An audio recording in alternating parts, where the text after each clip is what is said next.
1. The company I work for has a policy. We do not inflate outside balloons, just the mylar or foil balloons that we sell, on display at the front of the store. We can't inflate the latex balloons we sell either.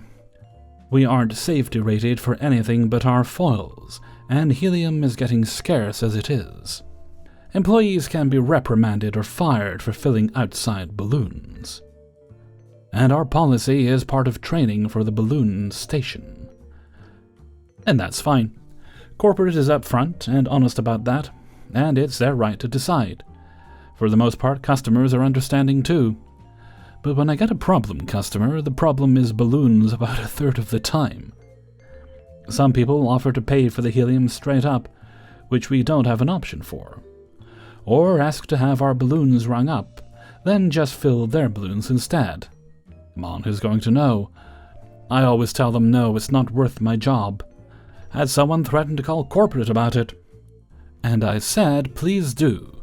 I'm sure they'll be happy I'm obeying policy. But one particular lady takes the cake.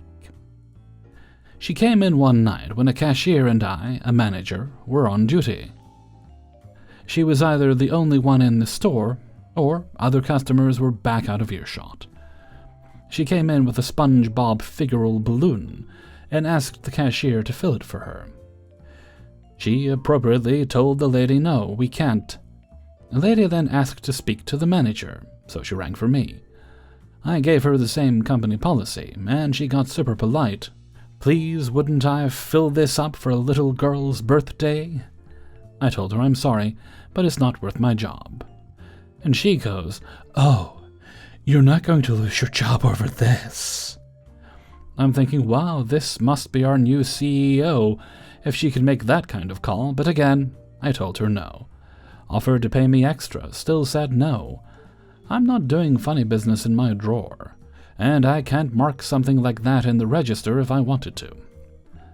I kept saying sorry no until I saw it wasn't getting through, then turned to walk away. Then the super nice act went out the window. From behind me she says, yeah, go ahead and leave. I'll just do it myself when you're not looking. I silently turned back around and put my hands on the helium tank nozzle. She immediately goes, oh thank you, I knew we could come to an agreement. And I removed the nozzle from the helium tank, intending to put it in the office if I needed to. She yells, you're an a-hole, you're lucky I'm on probation and have a kid, and left. The cashier just goes, wow. 2. Back in 2007, I, a 23-year-old man at the time, worked for a large video game chain. Now this was shortly after the Nintendo Wii came out, and we were always sold out. Every morning we would have a line of customers that would wait around for our daily deliveries to see if we had any new Wiis coming in. So one evening I was working a fairly slow shift, and these two kids came in and started chatting with my coworker and I. Both of them were probably around 14 years old, and came around frequently. One of the kids started talking about how great and wonderful the Nintendo Wii is. He started asking for my opinion, and I simply told him that it was a good console, but that I was not a fan of the idea of motion controls and didn't want to get one. I went on to say I was more a fan of the PlayStation. He started to lose his mind over this. Well, I should say that he pretended to lose his mind over this. You could tell that he wasn't really upset that I didn't like the Wii, and that he just wanted to mess with me. He started to demand that I say the Wii was the greatest and that there was no other better console. To be honest, it was getting to be a bit much. I just stood my ground and continued to say that the Wii was not something that I liked. The kid started getting really frustrated because I would not say what he wanted me to say. At this point, I think he was starting to get upset for real, instead of just messing with me. He then pulled out the manager card. He told me he knew the district manager and that if I did not say that the Wii was the best console out there, he would report me. Now, anyone that works in retail has probably heard that line before, so I brushed it off and kept my position. The kid and his friend eventually stomped off, and I thought that was the end of it. I was wrong. This kid actually knew the district manager. He ended up going to the district manager and came up with some lie about how I was extremely rude and an overall jerk to him. The district manager immediately wrote me up. She did not talk to my store manager or my co-worker who was there that night before putting in the paperwork. After writing me up, the district manager called my store to go over the write-up. My store manager was shocked. She immediately defended me, saying that there was no way that I would treat a customer that way. The district manager at this point realizes that she may have been a little rash in her decision to write me up, and asks the store manager to investigate the event. My coworker and I arrived that afternoon and sat down with the store manager. She tells me that I have been written up because I was rude to some kid. I tell her my side of the story, and my coworker tells her what he saw as well. My store manager went back to the district manager, told my side of the story as well as my coworker's version. The district manager ended up going back to the kid and figured out that he had lied to her. The next time that I had to work, I got a face-to-face visit from the district manager. She starts apologizing to me about writing me up without even looking into the event in question. But she told me that she cannot undo the write-up, that once the paperwork goes through, that it cannot be undone.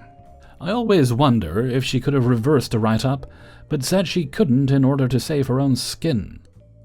As for the kid, he was forced to give me an apology. The store manager gave me the option on whether he would be banned from the store.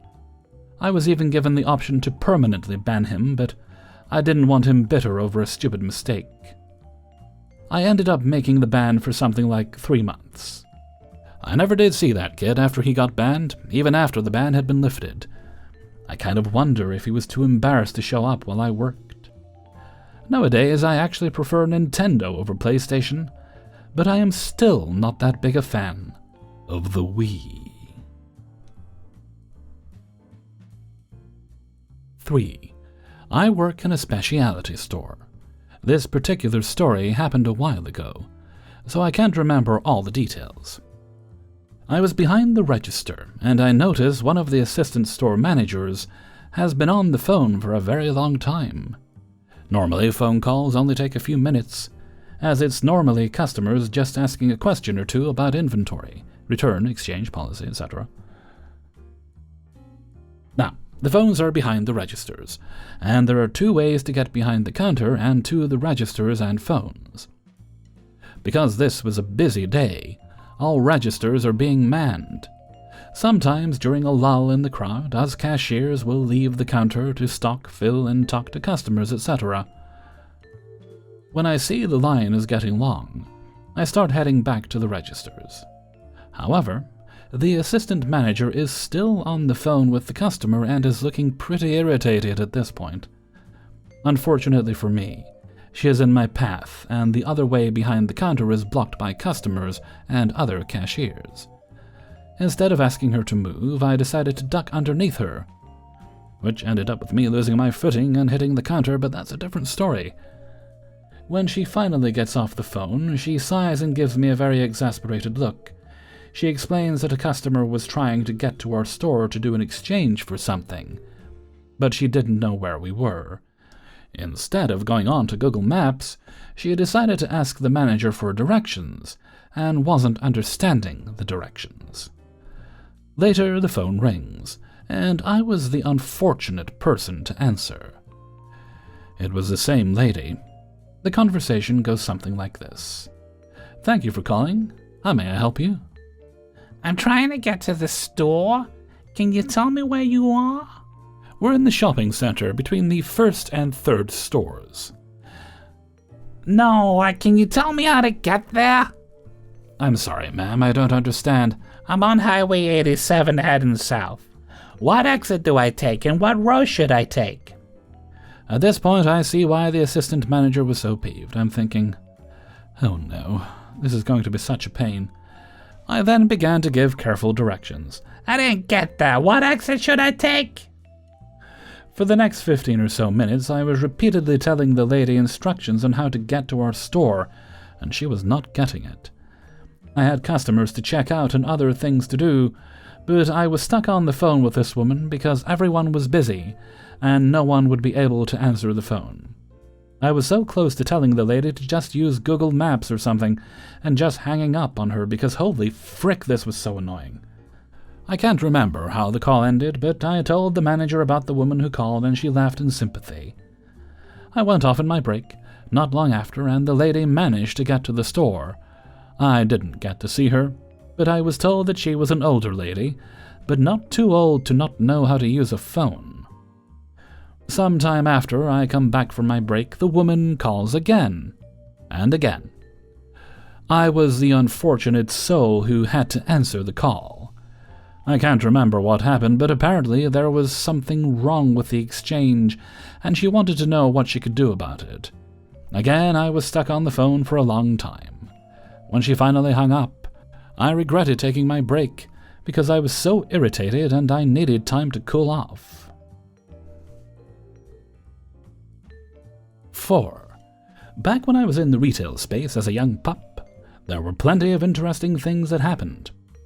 One of the most blatant scammers was the guy that tried to return a big screen TV after Super Bowl weekend. This event occurred at the Big Blue Mart, synonymous with what we could swap with some customers when telling them things and still get the same resulting blank stare. Guy pushes a flatbed from the garden center up to the returns desk with a big screen TV box on it. I want to return this. I didn't open it and I didn't use it. I just want my money back. This is Monday around noon, and the Super Bowl was the night before. Flashback to the Friday a couple of days before. This guy must have forgotten. I was the person in electronics who dealt with them on Friday. On the Friday before, just a couple of days earlier, this same guy was losing his mind about needing the TV now, and us ruining the Super Bowl for him and his family if we didn't give him a better deal, as the box had been opened due to the tape failing. Everything still sealed inside and no dents and dings or damage to the box. Just some tape that popped apart on the top. The manager says to give him 5% off just to get this loud, obnoxious person out of the store. But to make sure we check everything is in the box and then seal it up. I do that. TV, check. Remote, check. Power cord, check. Manual and other stuff, check. Everything is present in their original sealed state, as all that failed here was some crappy tape. The customer agrees it is all set, and I seal up the box with our store-branded packing tape. Customer pays, refuses help getting it to their car and leaves. Back to the current day, Monday.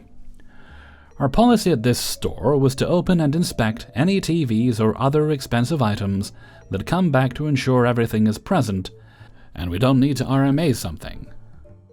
Sure, we can get this returned. I need to check the box first so I can process it under the correct category in our system.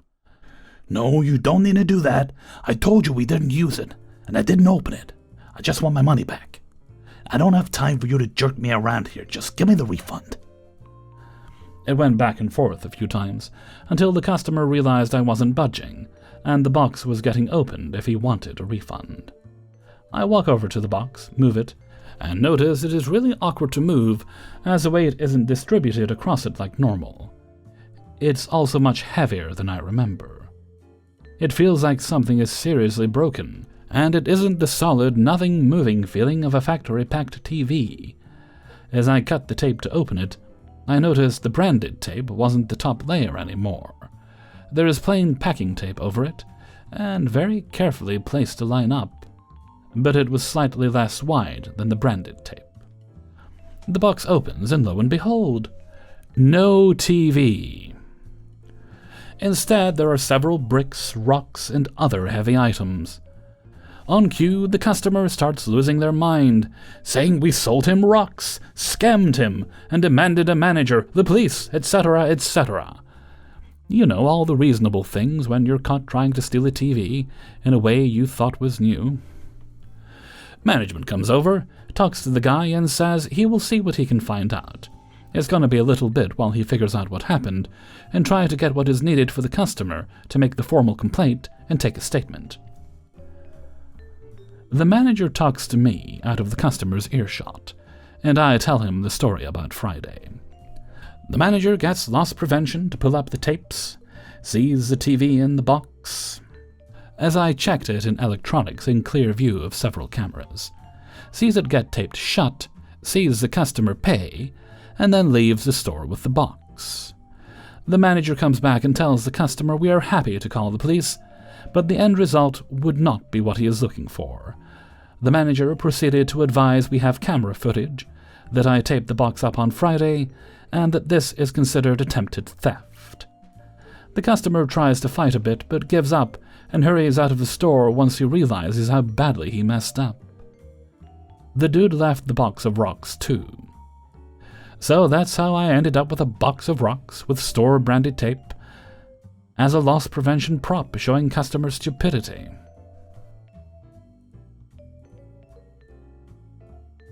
5. This happened a few days ago, and I still can't believe it.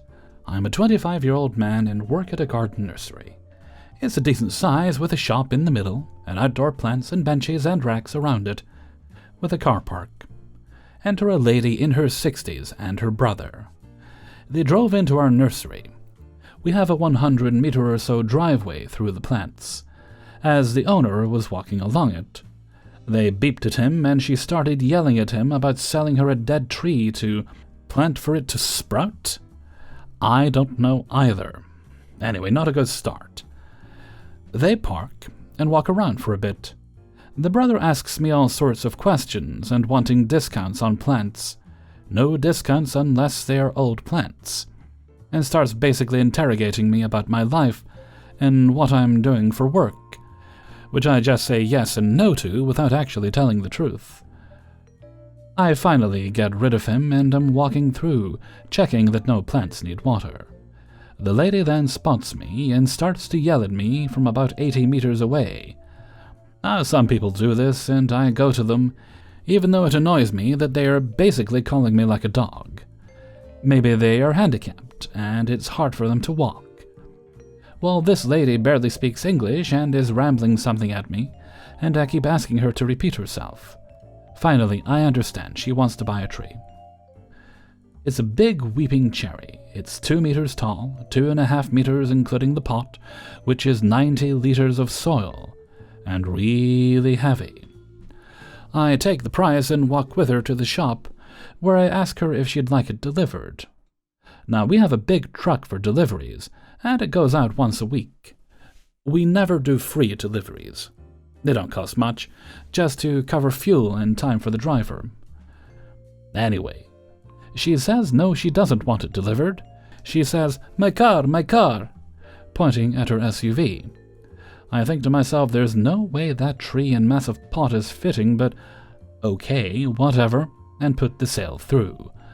I get a tree trolley and bring the tree to her car. Her brother is in the driver's seat, and she goes and gets into the back seat of the car and sits there. So I say, where do you want me to put it? She looks at me and says, put in your car, you follow me. I was like, what? And she repeated again. I literally just laughed and said, what are you talking about? She kept repeating it louder and louder. I told her, no, I'm not delivering this tree. You said you didn't want it delivered and didn't pay for delivery. She then says she didn't know she had to pay and how much was it. I said where to, and she eventually said a suburb 15 minutes away. I told her what it was, and she said, okay, follow me home and I'll pay you then. I said, no, that's not how it works, and it'd be delivered Friday, when she pays, and to come back inside the shop. After some more time yelling instructions at me and talking to her brother in another language, I put the tree next to the shop, and she came back yelling at me to deliver the tree, and she'd pay when I followed her home. I was done. I yelled at her in the same tone she'd been yelling at me. I can't. My car cannot fit that tree. Only the truck can. I can't drive the truck. It is literally impossible for me to deliver the tree even if I wanted to, which I don't. After a bit more, she finally realized it wasn't going to happen. Now, she had this weird thing, as did her brother, where they wouldn't talk or interact with the female staff members. So when I took her inside and the other owners are a couple, was at the register, she wouldn't talk to her. I told the owner what was happening and that this lady needed to organize delivery, and went to walk off. This lady then screams at me, "Excuse me!" Because I was going. I spun around and snapped, "She will get your delivery details. She will help you." Well, the lady basically just walked off back to her car and they started driving off. We had no delivery payment, number, address, and even a name. I had to run out to their car and stop them. She wouldn't give me her address, and when she finally did, when I looked on Google Maps, it didn't exist. So she had paid for a tree, and we had no way to get it to her. The following day, the brother rings up wanting to know about the delivery. It's Thursday, the day before deliveries. I told the work group chat what had happened so everyone knew what was happening if these people came back. Anyway, one of our female staff members answered the phone and tells the guy everything I said and how they need to pay. He wouldn't listen to her, kept interrupting her and complaining. It ended with her telling him to fuck off and hung up. She did this because she thought we could refund their credit card and never serve them again. However, they'd paid in cash. So another staff member had to ring them back, smooth it all over, and have him come in with his van and collect the tree. I really hope they don't come back. Hey everybody, Hellfreezer here, and thank you very much for listening to Adventures in Fast Food and Retail, episode 183. And thank you very much to everybody who allowed me to use their stories in this video. Before you go, please do boop the like button. Thank you kindly. And if you'd like to get the videos a little bit early, then you can support me through my Patreon, which is linked in the description, for as little as $1, or more if you'd like to, per month. You can also buy yourself some Hellfreezer merchandise. You'll find that linked in the description as well. And you can make donations during streams or videos like this one. Those are the main ways to support the channel. Well, I say main ways, I can't think of any others. And while you don't have to do this, I do appreciate it, and it really has been helping me out with groceries, bills, and things like that. Yeah, the frivolous stuff. Okay, let's see. No other business just now, so let's move right along to Hellfreezer's question of the day. And today's question is: when does a sandwich stop being a sandwich? Some would say a sandwich is stuffed between two slices of bread, but that discounts open-faced sandwiches. And if we're throwing open-faced sandwiches into the equation, then does that mean a pizza is an open-faced sandwich? So at which point does the change come over? Personally, I think it's in the dough. Right? A pizza dough is a pizza dough. It's very different from a sandwich bread, right? I think we all agree to that. And while technically, like deli meat and salad and stuff on a bun is technically a sandwich, I would call it a roll specifically because that's just what I call it. It's a roll. Breaded rolls, that sort of thing. Although technically you could make a sandwich out of two chicken fillets and put something in the middle of that. I think did KFC do that at one point? Someplace did at some point. So that then means, could you do an open-faced chicken sandwich without any bread? Let me know what you think in a comment below. It's a very complicated and controversial subject, and quite frankly, I'm sorry I brought it up, but there it is. And with that, I'm going to head off for now. So until next time, thank you very much for listening, and take very good care of yourselves.